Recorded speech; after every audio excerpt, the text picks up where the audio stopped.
삼국지 연의에서 여포의 활약은 대단합니다. 그 시작은 연합군과의 호래간 전투인데요. 한해태수 왕광의 장수 방열이 기세 좋게 여포에게 달려들지만 오합이 못되어 말에서 떨어집니다. 이후 상향태수 장양의 장수 목순이 나서지만 여포의 방천화국을 맞고 쓰러집니다. 이번에는 북해태수 공용의 장수 무한국이 철퇴를 휘둘러 보지만 십합이 못되어 여포의 화극에 손목이 잘립니다. 이후 공손찬이 여포와 겨루다 달아나자 장비가 나섭니다. 여포는 장비와 오십합을 겨루다가 관우의 협공을 받고 밀리기 시작합니다. 결국 유비까지 가세해 3대1로 공격을 한 후에야 여포는 방천화극을 거두고 적토마의 의지에 달아납니다. 이후 여포는 조조와 복양을 놓고 싸울 때 허저와 승부를 겨룹니다. 20합이 지나자 조조는 여포는 혼자서 이길 수 없다 라며 전위, 하우돈, 하우연, 이전, 악진에게 협공을 지시하죠. 그제서야 여포는 말머리를 돌립니다. 훗날 기령의 대군이 소패를 공격할 때 여포는 150보 밖에 있는 화극의 작은 가지를 화살로 맞춰 유비와 기령을 화해시킵니다. 이처럼 삼국지 연의 최강의 장수는 단연 여포입니다. 하지만 실제 역사에서도 여포가 최강의 장수였을까요? 위서 여포전을 보면 여포는 활쏘기와 말타기에 능하고 말력이 남들보다 뛰어나 비장으로 불렸다 라고 나옵니다. 영웅기에 따르면 이각과 곽사가 장안을 공격할 때 여포는 곽사에게 1대1 대결, 즉 단기 결전을 제안합니다. 흔히 일기토라고 표현합니다. 곽사가 이에 응해 싸우지만 여포의 창을 맞고 달아나지요. 그런데 영웅기는 소실되었다가 명나라 때 다시 엮은 책이기 때문에 100% 믿을 수는 없습니다. 장안을 빼앗긴 여포는 원소에게 의지합니다. 이때 여포는 소수의 기병을 거느리고 장현의 수천 기병과 10여일을 싸워 승리를 거둡니다. 하지만 여포의 성격이 문제였습니다. 여포는 거만하게 행동하며 노략질을 일삼았고 원소가 자신을 죽이려고 하자 달아납니다. 원소가 병사들에게 추격하게 했지만 다들 여포가 두려워 함부로 덤비지 못합니다. 여포가 활을 쏘아 유비와 기령을 화해시킨 것도 역사 기록과 일치합니다. 정사 삼국지의 저자 진수도 여포를 포효하는 호랑이의 용맹을 지녔다고 평가했습니다. 이처럼 여포가 매우 용맹한 장수인 것은 맞습니다. 하지만 최강의 장수라고 하긴 어려운데요. 정사 삼국지에는 도저히 믿기 힘든 용맹을 자랑하는 장수가 여럿 등장하기 때문입니다. 이 장수들 중에 최강의 장수는 누구인지 판단은 구독자 여러분의 몫입니다. 첫 번째 후보는 촉한의 관우입니다. 연의에선 관우가 화웅의 목을 베어 이름을 날리는 것으로 나오지만 실제 화웅의 목을 벤 것은 손견입니다. 비록 화웅의 목을 베진 않았지만 관우는 일찍부터 이름을 날리고 있었습니다. 위서 곽가전을 보면 곽가는 조조에게 다음과 같이 말합니다. 관우와 장비는 만인지적으로 유비를 위해 사력을 다합니다. 만인지적은 1만 명을 상대할 정도로 용맹하다는 뜻인데요. 참고로 곽가가 저 말을 한 것은 유비가 여포에게 서주를 빼앗기고 허도의 조조에게 의지하러 왔을 때입니다. 정사에는 이 당시 관우의 활약이 기록되어 있지 않지만 관우가 많은 전투에서 용맹을 떨쳤음을 짐작할 수 있습니다. 그리고 곽가만 관우를 만인지적이라고 표현한 것이 아닙니다. 정욱도 관우와 장비를 만인지적이라고 말했고 유엽은 관우와 장비는 삼군을 뒤덮을 만한 용맹이 있다라고 말했습니다. 오이 주유와 여몽은 관우와 장비는 곰과 호랑이 같은 장수이다라고 말했습니다. 촉한이 아닌 적국의 최고 지략가들이 입을 모아 관우와 장비의 무용을 극찬한 겁니다. 그렇다면 관우와 장비 중에서 누가 더 강했을까요? 우열을 가리기 힘들지만 관우의 손을 들어줘야 할 것 같습니다. 촉서 장비전을 보면 장비의 웅장위맹은 관우에 버금간다 라는 기록이 있습니다. 옹장위맹은 곰과 호랑이 같은 용맹이란 뜻입니다. 따라서 관우 장비 둘 다 무시무시한 장수인데 장비가 관우에게 살짝 못 미친다 라고 보면 될 것 같습니다. 관우의 무력을 논하자면 관도대전에서 활약을 빼놓을 수 없습니다.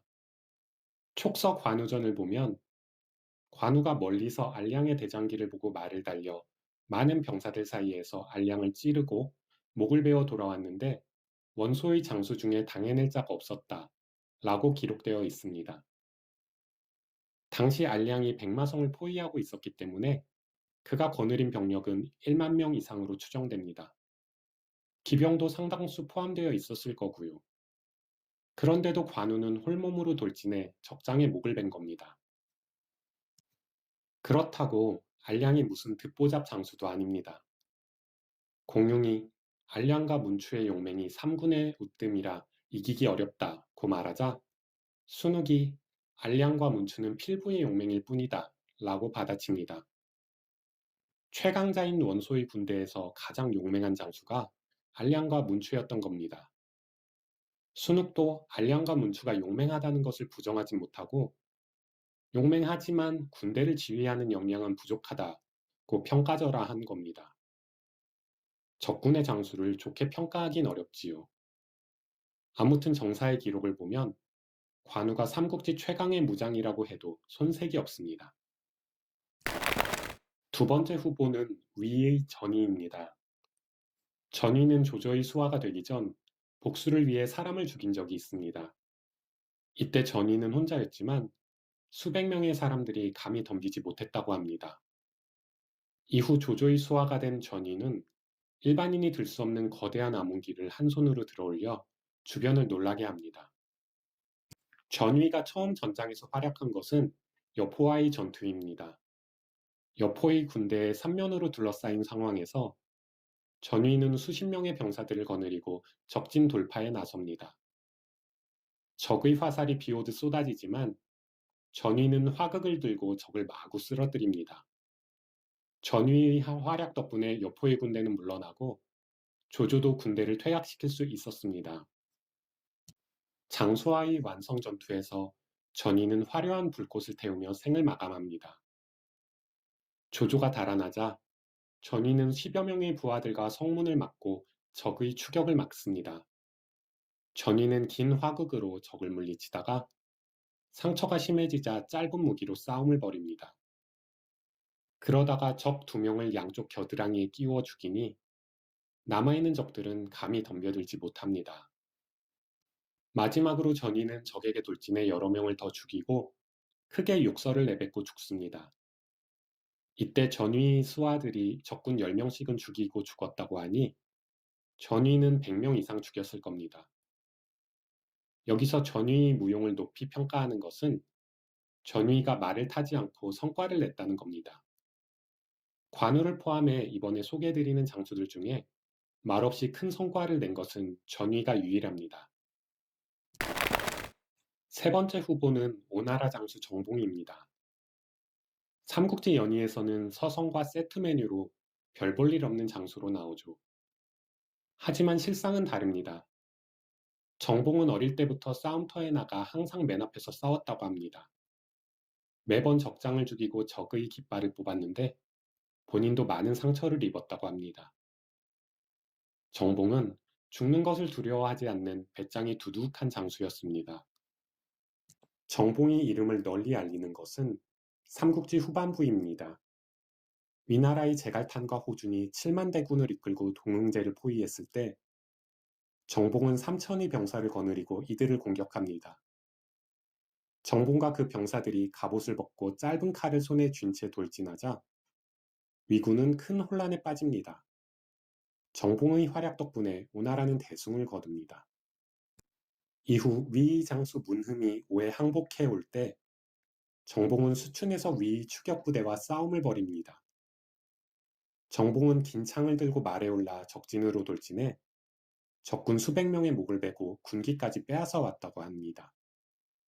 군기를 빼앗겼다는 건 그 군대가 참패를 당했다는 걸 뜻합니다. 마지막 후보는 위나라와 진나라에서 활약한 장수 문숙입니다. 삼국지 연의에는 문왕이라고 나오는데 문왕은 그의 어릴 적 이름입니다. 관구검의 반란 때 문숙은 수천의 병력으로 사마사의 수만 대군이 있는 본진을 기습합니다. 문숙이 용맹을 떨치며 닥치는 대로 적을 베자 사마사의 군대는 큰 혼란에 빠집니다. 이때 사마사가 어찌나 놀랐던지 종기가 악화되어 눈알이 빠집니다.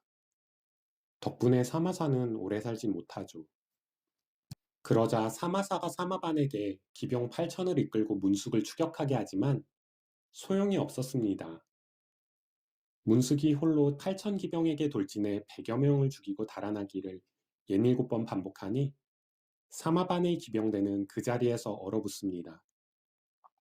이건 뭐 사람이라고 하기 힘든 죽음의 신, 사신이 아닐까 싶습니다. 오이 정봉도 적군 수백 명을 죽였다는 기록이 있지만 그 기록이 너무 간략하고 오나라에서 실적을 부풀렸을 수도 있습니다. 하지만 문숙의 경우 적군인 사마사 쪽의 기록이기 때문에 실적을 부풀리지 않았을 거라고 확신합니다. 치욕스러운 패배를 부풀릴 리는 없겠지요. 문숙은 훗날 선비족 독발수 기능 토벌전에서도 큰 활약을 합니다. 호열, 견홍 등 진의 명장들이 모두 독발수 기능에게 목숨을 잃었지만 문숙은 사마준 휘하에서 독발수 기능에게 대승을 거둡니다. 물론 사마준의 용병술이 뛰어났겠지만 문숙의 무용도 큰 역할을 했으리라 짐작합니다. 이상으로 삼국지 최강의 장수 후보 4명에 대해 살펴봤습니다. 여러분은 누구를 최고라고 생각하시나요? 다음 시간에는 친구는 잘 사귀어야 하는 법, 유비 옆에 있어서 이미지가 좋아진 제후들에 대해 다뤄보겠습니다. 감사합니다.